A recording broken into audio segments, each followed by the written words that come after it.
Hey, subscribe to the channel. This is Kimi. Welcome back. Welcome back. You know, I don't blame the guys. I mean, they there. You know what I'm saying? Some of them going to be there for a long time and some are going to be there for life.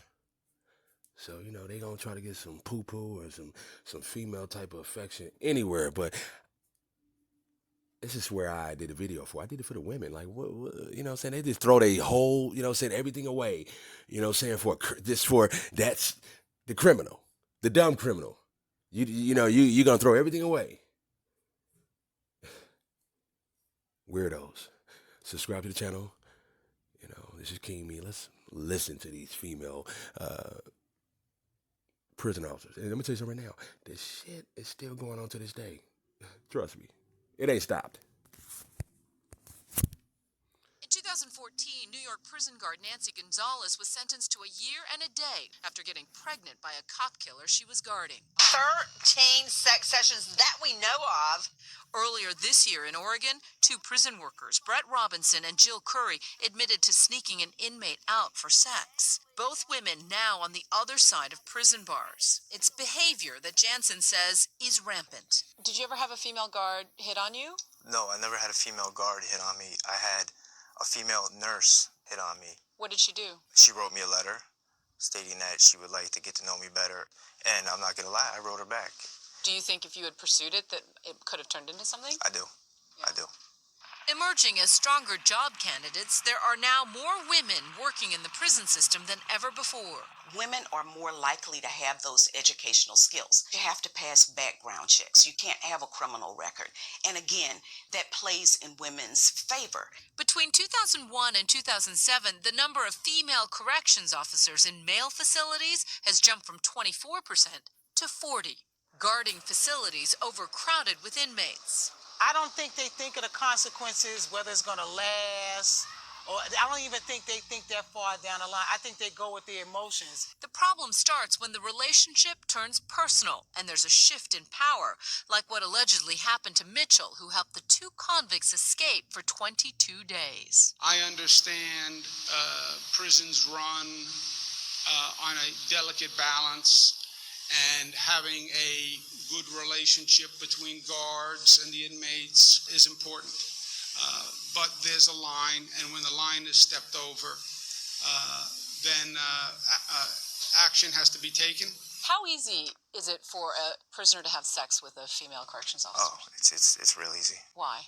It's so rampant in the system that the supervision and the fraternization, they cancel each other out. So it's like free reign. You can do whatever you want. What kinds of things did you see during your time behind bars? Oh, I've seen women coming in and having sex with inmates in county jails and state facilities, downstate. COs. Corrections officers, correct. Inmates like Jensen say there are plenty of blind spots in prison, far away from cameras and prying eyes, making it extremely easy for willing partners to sneak away for sex. Romantic rendezvous in hidden corners. I want you. Like a scene straight out of the hit prison drama, Orange is the New Black. The sex occurs, then that also points out that there are other huge institutional failures in terms of supervision and oversight. And that is so very clear in this incident involving the prison in New York. We now know that before the prison break, Mitchell was investigated for her alleged improper relationship with Sweat, but no action was taken for lack of evidence.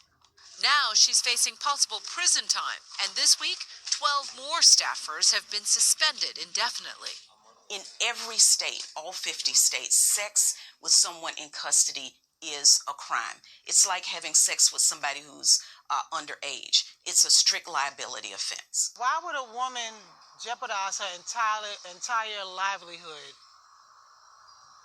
for a relationship with an inmate? Bottom line is straight up stupidity, because you're putting yourself in jeopardy.